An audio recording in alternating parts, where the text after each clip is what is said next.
आपण पाहताय क्राईम मुक्त महाराष्ट्र लोकसुख वार्तांकन लोकसुख बातमी। विधानसभा निवडणुकीच्या अनुषंगाने आचारसंहिता लागू करण्यात आलेली आहे। पैशांचे आणि विविध वस्तूंचे होणारे वाटप, बेकायदा वाहतूक तसेच समाजविघातक कारवायांच्या पार्श्वभूमीवर पोलिसांकडून शहरातील विविध भागांमध्ये नाकाबंदी करून वाहनांची तपासणी केली जात आहे। सातारा रस्त्यावर पद्मावतीजवळ पोलिसांनी केलेल्या नाकाबंदी दरम्यान तब्बल 128 किलो सोने पोलिसांनी जप्त केले। संशयावरून चौकशीसाठी ताब्यात घेण्यात आलेल्या वाहनात हे सोने आढळून आले। दरम्यान पोलिसांच्या चौकशीत हे सोने दागिन्यांच्या स्वरूपात असून मुंबईहून पुण्याला आणण्यात आले होते। शहरातील सराफा व्यावसायिकांचे हे सोने असल्याचे समोर आले आहे। पोलिसांकडून मिळालेल्या माहितीनुसार सातारा रस्त्यावर पद्मावतीजवळ पोलिसांनी नाकाबंदी पॉइंट केलेला आहे। या ठिकाणी पोलीस आणि निवडणूक आयोगाच्या अधिकारी व कर्मचाऱ्यांकडून तपासणी केली जाते। शुक्रवारी सकाळी या ठिकाणी नाकाबंदीमध्ये वाहनांची तपासणी सुरू होती। पोलिसांकडून वाहने तपासली जात असताना कार्गो वाहन थांबविण्यात आले। या वाहनामध्ये काही बॉक्स ठेवलेले होते। या बॉक्सबाबत शंका आल्याने त्याची तपासणी करण्यात आली। वाहनासोबत असलेल्या कर्मचारी व चालकांनी त्यामध्ये सोने असल्याची माहिती पोलिसांना दिली। नाकाबंदीतील पोलीस कर्मचाऱ्यांनी या घटनेची माहिती त्वरित वरिष्ठ पोलीस अधिकाऱ्यांना दिली। पोलिसांनी हे वाहन व सोने ताब्यात घेऊन पोलीस ठाण्यात नेले। दरम्यान या प्रकाराची माहिती निवडणूक आयोगाचे अधिकारी आणि प्राप्तिकर विभागाला कळविण्यात आली।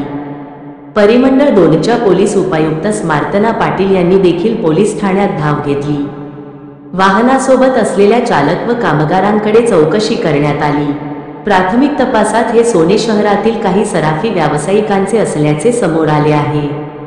हे सर्व सोने प्राप्तिकर विभागाच्या ताब्यात देण्यात आले। प्राप्तिकर विभागाकडून त्याची पडताळणी सुरू आहे। कोट्यवधी रुपयांचे सोने कोठून आणले तसेच ते कोणाला देण्यात येणार होते या दृष्टीने तपास सुरू आहे। जप्त करण्यात आलेले कार्गो वाहन एका ट्रान्सपोर्ट कंपनीचे असल्याची माहिती पोलिसांना मिळाली आहे।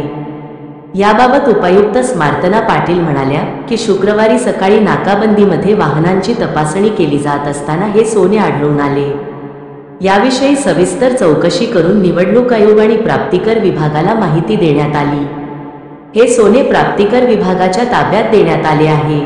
त्यांच्याकडून चौकशी सुरू असून हे सोने नेमके कोणाचे आहे याबाबत अद्याप सांगता येणार नसल्याचे त्या म्हणाल्या।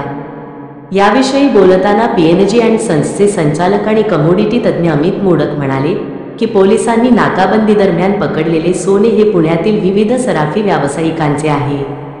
ही शहरातील अनेक व्यावसायिकांनी दिलेली ऑर्डर होती। सोन्याच्या दागिन्यांची वाहतूक करणारी ही गाडी सिक्वेल लॉजिस्टिक सर्व्हिसेस या कंपनीची आहे। ही गाडी दैनंदिन स्वरूपात येत असते। सोन्याच्या दागिन्यांची वाहतूक टेम्पोमधून नव्हे तर या सुरक्षित वाहनामधून केली जात होती। हे सर्व दागिने सीलबंद असतात। त्याचे ईमेलद्वारे बिल झालेले असून त्यावर जीएसटीचे पंचिंग देखील झालेले आहे। हा कोणताही अनधिकृत व्यवहार नाही। यामध्ये जसे पीएनजी अँड सन्सचे दागिने आहेत तसेच अन्य व्यावसायिकांचे देखील दागिने आहेत। त्यामुळे याचा निवडणुकीशी संबंध जोडून व्यावसायिकांबाबत चुकीचा संदेश समाजात जाऊ नये याची काळजी घेण्याचे आवाहन त्यांनी केले।